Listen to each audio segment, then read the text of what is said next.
한화 에어로스페이스 말에 따르면 KF-21 전투기에 탑재될 국산 엔진은 기존 미국산 F414 터보팬 엔진보다도 더욱 강력해진 고성능의 한국산 램제트 엔진이라는 소식입니다. 먼저 한화 에어로스페이스는 영국 롤스로이스와 협력해 터득한 기술로 전자식 엔진 제어 장치 시스템을 성공적으로 구축했는데요. 미국의 제너럴 일렉트릭 측이 대한민국과 엔진 개발 협력을 반대하며 좌절된 적이 있습니다. 한국과 기술적 협력을 거부했던 결정적 이유로는 국산 램제트 엔진 대신 기존 F414 미국산 엔진과 부품을 추가적으로 납품하기 위해서라고 분석되는데요. 미국의 입장에서 본다면 당연할 수 있는 입장입니다. 한국이 램제트 엔진을 빠르게 개발해낼수록 KF-21 전투기 사업에서 중요한 부분을 차지하는 미국 엔진 기업의 입지가 축소되거나 아예 빠질 수도 있는 부분이기 때문이죠. 특히 이 분야에서는 램제트 엔진의 애프터버너 기능 개발에 영국이 큰 도움을 주었다고 하는데요. 덕분에 KF-21 전투기가 국산 램제트 엔진을 장착했을 때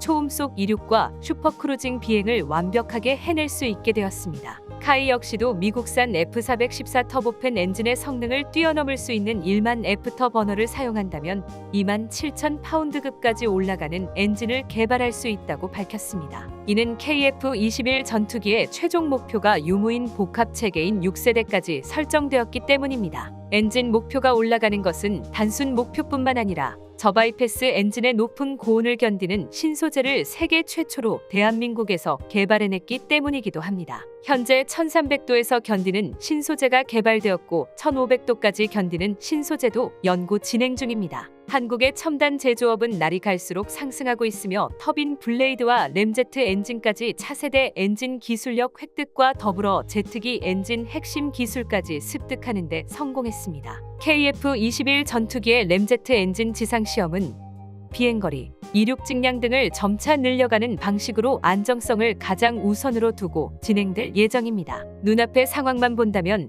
KF-21 전투기 개발을 계획했을 당시부터 전투기 개발조차 포기하는 게 낫습니다. 하지만 한국산 전투기 개발을 포기하고 막대한 자금을 주고 미국산 전투기를 도입해야 한다 주장하는 무기 국산화 반대파들의 의견을 따랐다면 어땠을까요? 막대한 유지보수 비용이 들었을 것이며 고장이 발생해서 수리 완료까지 하염없이 기다려야 하는 상황이 생겨도 불평불만할 수 없는 말 그대로 갑과 을 관계로 우리는 미국의 무기 종속국이 되어야 했을 것입니다. 현재 우리 대한민국의 터빈 블레이드 기술을 본다면 엔진 국산화 역시 허무맹랑한 소리가 아닙니다. 대한민국은 현재 강력한 기술을 보유한 세계 5위권 수준의 가스터빈 엔진 보유국이며 엔진의 신뢰성을 입증시킬 기체로 KF-21 전투기까지 보유하고 있는 항공기술 강대국입니다. 한화 에어로스페이스는 우리나라 항공기 엔진의 국산화를 위해 각종 초정밀 부품들을 국내 업체들에게 외주를 맡겨 진행하고 있습니다. 이렇게 여러 프로젝트를 하나로 통합시켜 KF-21 전투기 엔진 국산화를 진행하고 심지어 한화 에어로스페이스는 현재 터인 블레이드의 신소재 개량화에 집중적으로 연구 인력을 투입하고 있습니다. 현재 미국의 F-35 전투기가 단발 엔진을 채택하였기 때문에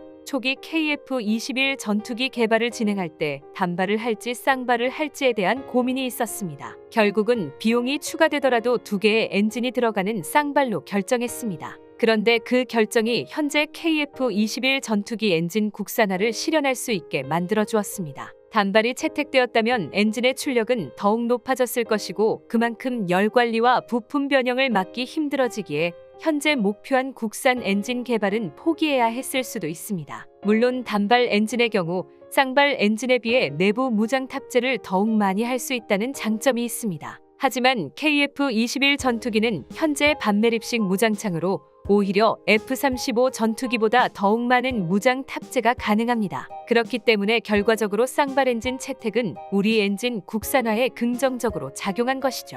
현재 우리 대한민국은 KF-21 전투기를 우리 손으로 만들며 무기 수입국에서 벗어나 무기 수출국으로 변화하고 있습니다. 그런데 전투기 엔진 분야만큼은 불가능할 정도로 어렵다는 반응이 반대파의 반응입니다. 미국의 엔진이 가장 검증되었으니 전통적인 엔진을 도입해 사용하고 엔진 시험으로 나가는 비용을 아끼자는 것이 반대파 주장입니다. 현재 KF-21 전투기에 장착되는 제너럴 일렉트릭사의 F414 엔진은 가장 안정성 높은 제품으로 평가받으며 세계적으로 신뢰성을 보장받고 있습니다. 또한 중국이나 러시아를 제외한 대부분의 동맹국들은 미국산 엔진을 사용해 전투기를 개발하고 있으며 그나마 유로파이터에 장착되는 EJ200 엔진의 경우 미국산 엔진이 아님에도 전투기에 탑재해 사용하고 있으나 엔진의 짧은 수명으로 악명 높은 유지비를 자랑하고 있습니다. 하지만 다른 나라의 성공 사례가 전무한 것은 아닙니다. 과거 프랑스 라팔 전투기 역시 성능과 가성비는 물론이고 생산성까지 모두 검토한 결과 1만 6천 파운드의 추력을 가진 미국산 엔진을 라팔 전투기에 탑재하는 방식을 고려했지만 해당 계획을 취소하고 국산 엔진 개발에 몰두하기 시작했습니다. 그 이유는 바로 미래의 수출 상황과 장기적 이익 구조를 계산했기 때문입니다. 대한민국 방산 분야에서 KF-21 전투기와 관련된 소식이 주목받고 있습니다. 그 중에서도 많은 관심이 쏠리는 부분은 전투기 엔진과 관련된 현황입니다. 최근 국방과학연구소를 통해 KF-21 전투기 엔진에 대한 설명이 나오면서 그동안 제기되던 궁금증이 정리되고 있습니다. 이 사안은 군사 분야 내부에서도 해석이 엇갈리던 주제였습니다. 대한민국 공군은 노후 전투기 교체를 위해 KF-21 양산을 추진 중이며 이 과정에서 엔진은 핵심 기술 요소로 다뤄지고 있습니다. 최근 국방과학연구소에서는 장착한 한국산 엔진의 성능을 저바이패스 터보팬 엔진 분야에서 미국산 F414 전투기 성능과 맞먹을 정도로 높이겠다고 발표했습니다. KF-21 전투기에 들어가는 대부분의 부품은 국산화가 완료된 상태입니다. 다만 엔진만큼은 개발 상황이 투명하게 공개되지 않았습니다. 전투기를 개발하는 것과 전투기에 들어가는 엔진을 개발하는 것은 하늘과 땅 차이라며 엔진 개발은 어렵다는 것이 전문가들의 의견인데요. 그렇기 때문에 중국이나 러시아에서도 5세대 전투기 엔진 개발은 사실상 완벽한 성공이 아니라는 의견이 대다수입니다. 하지만 한국은 KF-21 전투기에 들어갈 엔진 부품에 대해서 성과를 보이기 시작했습니다. 대한민국은 엔진 국산화를 이루어 세계적인 항공기술 강대국이 되겠다는 원대한 계획을 세웠습니다. KF-21 전투기에 들어가는 F414 엔진은 저바이패스 엔진으로 출력은 1만 5천 파운드급입니다. 애프터 버너를 사용했을 시에는 2만 1천 파운드까지 최대 출력이 가능한데요. KF-21 전투기는 F414 엔진 2개가 들어간 쌍발 엔진의 기체입니다. 2개의 엔진이 들어가는 만큼 더 높은 출력을 가지고 있으며 한 개의 엔진이 고장나더라도 나머지 엔진을 이용하여 기체의 추락을 방지할 수 있다는 장점이 있습니다. 그렇기에 폴란드에서도 공동 개발 국가로 참여하고 싶다는 의사를 내비친 것입니다. 그리고 폴란드는 다른 유럽 국가들과는 입장이 전혀 다를 수밖에 없는데요. 폴란드 국경에는 벨라루스와 우크라이나가 붙어 있습니다. 즉, 그 어떤 유럽 국가들보다 전쟁의 참혹함을 더 가깝게 느끼고 있으며 무인 드론, 장거리 미사일 등이 얼마든지 넘어와 공격당할 수 있는 상황입니다. 그렇기에 보유하고 있던 노후화된 미국산, 유럽산 무기들을 최대한 지원해주면서 자리를 만들고 가성비 좋은 한국산 FA-50 전투기, K2 전차, K9 자주포를 수입하여 배치하고 있을 뿐만 아니라 더 나아가 라이센스 생산 계약까지 맺었던 것이죠. 당연히 바로 앞에서 상황을 목격하고 있는 폴란드와 평온한 인도네시아 입장이 다릅니다. 현재 인도네시아는 KF-21 분담금은 뒤로 하고 공군 전력 공백을 메꾸는 것이라는 핑계로 카타르가 운영한 지 26년이나 된 낡은 프랑스산 미라주 전투기 12대 구매에 9,400억 원을 납부했습니다. 대한민국에 납부할 돈은 없다면서 프랑스제 중고 전투기 구입을 하는 어처구니 없는 행동을 하고 있는데요. 인도네시아 내부에서도 굳이 비싼 돈을 내고 오래된 중고 전투기를 사야 하느냐는 반응이 나오면서 내년 2월에 있을 대통령 선거에 출마한 프라보워 수비안토 인도네시아 국방부 장관이 대선에서 사용할 현금을 마련할 목적으로 중고 전투기 구매하며 알선 수수료 명목으로 뒷돈을 받기 위해 이런 거래를 한 것 아니냐는 주장도 나오고 있습니다.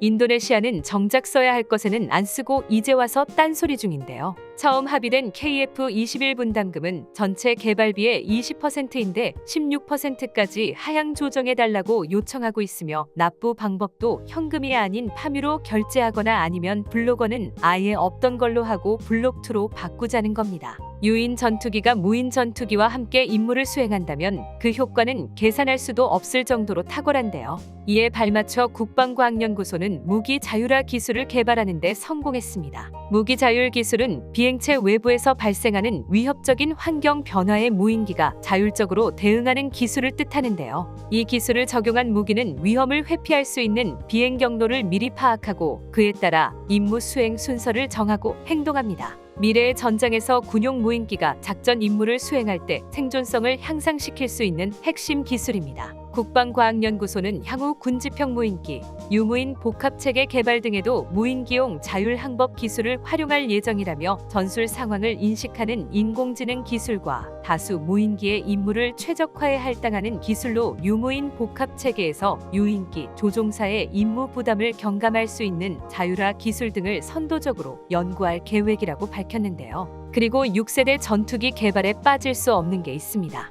바로 레이저 무기인데요. 최근 열린 에어로 스페이스 컨퍼런스에서 6세대 전투기 도입 전의 전력 공백 방지를 위해 KF-21 전투기에 레이저 무기를 장착해 전력 증강을 해야 된다고 발표했습니다. 이러한 노력의 결과를 보았을 때 KF-21 전투기는 당장 눈앞에 인도네시아와의 관계만을 생각할 게 아니라 더 멀리 미래를 봐야 되는데요. 즉, 이제부터 역사를 쓰기 시작하는 KF-21 전투기의 개발 속도에 초조해하지 말고 더욱 길게 봐야 합니다. 과학기술의 혁신적인 발전에 따라 더욱 강화되고 있는 대한민국의 무기 체계와 군사 전략 개념의 변화를 반영한 신개념 전투기 전략을 구축해야만 해외 전투기 시장에서 한국산 전투기가 성과를 거둘 수 있을 것인데요. 무엇보다도 폴란드의 국제 항공기 동향에서 이번에 언급한 내용에 따르면 KF-21 전투기에 장착하는 한국산 공대지 미사일 기술력은 사거리 800km 기준까지 달성하는 데 성공했으며 이 정도 수준은 미국산 공대지 미사일의 대항마인 독일산 타우로스 순항 미사일과 근접하거나 더 뛰어난 성능이라고 보도했습니다. 폴란드는 새롭게 도입할 전투기의 성능을 중시하기도 하지만 미래의 지향적인 업그레이드 체계에도 주목하고 있는데요. 이런 체계는 블록 개념으로 업그레이드되는 KF-21 전투기에 아주 딱 들어맞는 이야기입니다. KF-21 전투기에 인공지능 기술이 적용되면 조종사에게 회피해야 할 방향, 이동거리나 속도, 그리고 전반적인 전투기 진행 방향을 조절하게 됩니다. 현재 우리나라는 레이저 무기와 무인기 핵심 기술을 가지고 있고 이 모든 것들을 조종사를 도와 스스로 통제할 수 있는 인공지능 기술을 확보. 특히 KF-21 전투기 블록 2가 등장하는 시점부터는 KF-21 전투기가 단독 무인 드론들을 조정할 수 있을 것으로 전망됩니다. 무인 드론 편대 비행 기술은 폴란드 언론이 우리 공군의 KF-21 전투기에 관해 주목하는 이유이기도 한데요. 한국 공군은 현재 5.5세대 전투기를 보유하기 위한 본격적인 개발을 진행하고 있습니다. 이건 폴란드뿐만 아니라 미국에서도 관심 있게 지켜보는 사항인데요. 한국항공우주산업의 경쟁 기업인 미국 로키드 마틴과 레이시온 역시 대한민국의 인공지능 기술과 무인드론 능력을 그 어떤 나라들보다 더 우수하게 평가하고 있습니다. 이것을 토대로 미국 CSIS는 KF-21 전투기가 무인 드론과 합동 비행할 6세대 전투기의 기술을 보유할 때까지 한국 공군은 점진적으로 진화한다라는 제목의 칼럼을 게재하였는데요. 미국에서는 현재 6세대 전투기와 유무인 편대 비행 기술에 대해 그 어떤 국가들보다 발빠르게 개발 중입니다. 한동안 분담금 문제로 시끄러웠던 인도네시아가 이상하리만큼 조용합니다. 자기들이 직접 참여하겠다고 나섰던 KF-21 전투기 개발 프로젝트의 분담금 납부 약속을 스스로 깨고는 또다시 침묵을 선택하며 무작정 버티기에 들어갔는데요. 인도네시아 대통령이나 국방부 장관은 분담금 납부는 재무부와 이야기해보라며 서로 나몰라라 하는 모습에 그동안 참아주고 있던 대한민국은 보살이 아닐까 싶은 상황입니다. 인도네시아의 지저분한 행동에 폴란드에서도 슬슬 움직임이 보이고 있는데요. 최근 폴란드에 설립된 국제 항공기 동향을 파악하고 있는 국제전략연구센터에서 대한민국 공군이 보유 중인 최첨단 기술 수준과 KF-21 전투기에 탑재될 항공 장비에 대한 보고서가 공개되었습니다. 폴란드는 한국산 무기를 대량으로 구매해온 충성 고객으로 폴란드 국방부 장관을 비롯해 대통령까지도 KF-21 전투기에 긍정적인 반응을 보이고 있기에 KF-21 전투기를 구매할 가장 우선순위에 올라와 있는 나라인데요. 그렇기에 폴란드 언론이 직접 KF-21 전투기의 성능을 분석해보고 다른 국가들의 전투기와 비교해보며 검토하는 것은 어찌 보면 당연한 분석입니다. 현재 폴란드는 PER이라는 차세대 전투기 도입 프로그램이 진행되고 있고, 이것은 폴란드가 유럽에 위치해 있지만 유럽연합과 협력하지 않는 폴란드만의 독자적인 전투기 도입 체계인 점을 주목해야 되는데요. 즉, 대한민국이 직접 참여할 수 있는 전투기 도입 프로그램입니다. 이 프로그램은 차세대 전투기를 채택한 후 첫 도입 및 시험 비행을 시작해 새롭게 도입된 전투기가 폴란드 하늘을 수호하게 될 것으로 전망 중인데요. 우리 대한민국이 이 프로그램에 압도적으로 성공하려면 KF-21 전투기 가진 최첨단 기술력으로 뛰어난 성능과 기술적 신뢰성을 증명하기만 하면 됩니다. 차세대 전투기 기술에 대한 우려 역시 지속해서 제기되고 있으며, 여기에 자국의 안보를 위해 첨단 기술을 개발해온 한국과의 협력이 긍정적으로 평가되는 이유입니다. 거기다 최근 FCAS 프로젝트도 의견 충돌이 일어나면서 금이 가기 시작했는데요. 그 원인은 프랑스가 라팔 전투기 판매에 성공한 이후 자만심이 생겼으며 독일이 항공 관련 역량이 부족한 것을 이유로 FCAS 프로젝트에서 독일의 영향력을 줄이려는 움직임을 보였기 때문입니다. 이를 통해 프랑스가 협상 주도권을 쥐고 독일에게 자신들의 우위를 인정하도록 요구하고 있는데요. 전문가들은 이미 라팔 수출용 항공 기술력을 입증한 프랑스에게 최첨단 전투기를 독자 개발할 역량이 없는 독일이 휘둘릴 수밖에 없다고 보고 있습니다. 이로 인해 현재 각 군과 정치 리더들은 독일을 대표하는 에어버스사와 라이벌인 다소 항공 간의 분쟁으로 인해 이 프로젝트는 절대 성공할 수 없다고 우려를 표출하기도 했는데요. 그리고 이러한 우려 속에서 독일과 프랑스는 결국 정식으로 FCAS 프로젝트의 중요한 단계로 진출하게 되었지만, 여전히 누가 이 프로젝트의 중요 부분에 관한 책임을 질 것인지와 어떻게 기술을 공유할 것인지에 대한 충돌이 남아있는데요. 결과적으로 독일이 F-35A를 구매할 것이란 발표가 독일과 프랑스 간의 마찰점이 되었고, 프랑스의 FCAS 개발에 대한 열의가 식을 것이 우려되고 있습니다. 이로 인해 양국 간의 관계가 악화될 가능성도 있으며 국방산업 분야에서의 경쟁이 더욱 격화될 것으로 보이는데요. 그래서 독일과 대한민국의 협력이 새로운 변수로 떠오를 수 있다는 관측이 나오고 있는데, 두 나라의 군사협력 강화는 모두에게 많은 이점을 가져올 것이라는 분석이 지배적입니다. 현재 독일 공군이 KF-21 전투기 도입을 고려하는 것은 미국의 F-35와 경쟁하고 있는 한국의 군사산업 기술력에 대한 인식 변화가 반영된 것으로, 따라서 KF-21 전투기의 독일 도입이 이뤄진다면 한국의 군사산업 기술력에 대한 인식 변화와 함께 독일과 한국의 군사 및 경제적 관계가 더욱 강화될 것으로 예상됩니다. 이러한 주장에 관심이 쏠리는 이유로는 전투기 도입에 들어가는 막대한 예산뿐만 아니라 천문학적인 비용이 투자될 전투기 개발이 진행 중이기 때문인데요. 현재 독일은 프랑스와 함께 6세대 전투기 개발 계획인 FCAS 프로젝트를 진행 중입니다. 그리고 나중에 스페인이 주요 파트너 국가로 합류하였으며 벨기에가 정찰 파트너 국가로 합류한 대규모 프로젝트입니다. 각 나라가 운용하고 있는 유로파이터 타이푼과 라팔 전체, 그리고 FA-18C 전투기들을 대체할 목적으로 6세대를 개발하는 막대한 비용이 들어가는 프로젝트입니다. 지금까지 입소문으로 전해진 정보에 따르면 FCAS의 비용이 최대 1천억 유로, 하나로 약 138조억 원에 이를 수 있는 분석이 나오면서 해당 국가들이 당황하기 시작했는데요. 결국 비용 문제로 인해 모든 계획이 불가피하기 때문에 다른 한쪽의 비용을 줄여야 한다는 계산이 나왔습니다. 독일은 통일되고 소련이 붕괴하자 자연스럽게 군비를 서서히 축소하기 시작했지만, 러시아가 다시 활기를 치기 시작되자 유럽 지역의 안보의 위험성이 커졌다고 판단해 군사 예산을 증액하고 군사력을 확장하는 계획을 추진하겠다 선언했는데요. 이에 독일은 공군력을 강화시키기 위해 F-35A 전투기 35대 구입을 추진한다고 밝혔습니다. 독일 국방부는 노후화된 토네이도 폭격기를 대체할 모델로 F-35A로 결정했으며, 독일의 슐츠 총리 또한 노후화된 토네이도 전투기를 교체하는 것은 당장 필요한 사업이라고 발표했죠. 이는 울라프 숄츠 총리가 군비 증강을 위해 1천억 유로, 약 하나 136조 원을 투자하겠다고 밝힌 이후 첫 행보인데요. 하지만 여기에 대한 반발도 끊이질 않고 있어 순조롭게 흘러가지 않을 것으로 예상되고 있습니다. 2019년부터 독일 국방부는 토네이도 전투기를 대체하기 위해 최대 90대의 신형 전투기를 도입할 계획을 발표했으며 F-35A는 고려 중인 옵션 중 하나인데요. 하지만 독일 정부와 군 내부에서 상당한 반발이 있었습니다.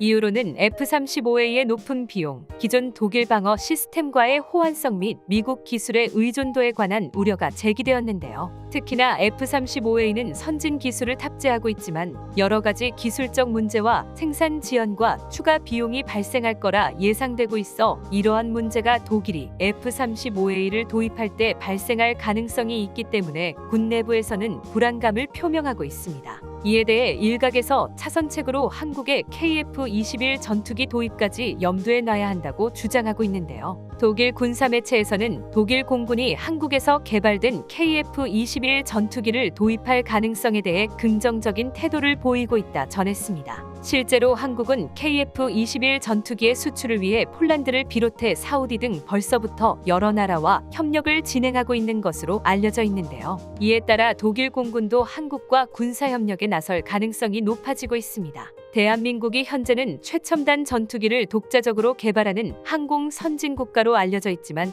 사실 처음부터 이런 기술력을 갖춘 것은 아니었습니다. 우리나라의 국방산업은 시간이 지나감에 따라 계단식으로 발전을 거듭했는데요. 1970년대에는 기본 무기들을 생산하는 데 주력했으며 그 뒤로는 독자적인 무기 체계 개발에도 착수했습니다. 이러한 노력이 결실을 맺어 21세기에 들어서면서 전차와 장갑차, 경전투기, 잠수함 등 첨단 기술이 필요한 각종 무기들이 자체 개발되었으며 국내 생산성 또한 대폭 상승했는데요. 최근에는 KF-21 전투기 양산을 목표로 두고 있는 만큼 성공적으로 개발하고 있고 추후 최종 양산 기체가 나온다면 대한민국의 대표적인 국방산업 제품으로 자리 잡을 것으로 기대하고 있습니다. KF-21 전투기를 비롯해 FA-50 경전투기, 안창호 잠수함, K2 전차와 K9 자주포, 현무5까지 이런 첨단 무기들이 우리 군대가 강력한 방어력을 유지하는 데 큰 역할을 하고 있는데요. 50년 전에는 자국산 소총 생산조차 불가능했던 우리나라가 이제는 전 세계적으로 인정받는 국방산업 대국이 되었으며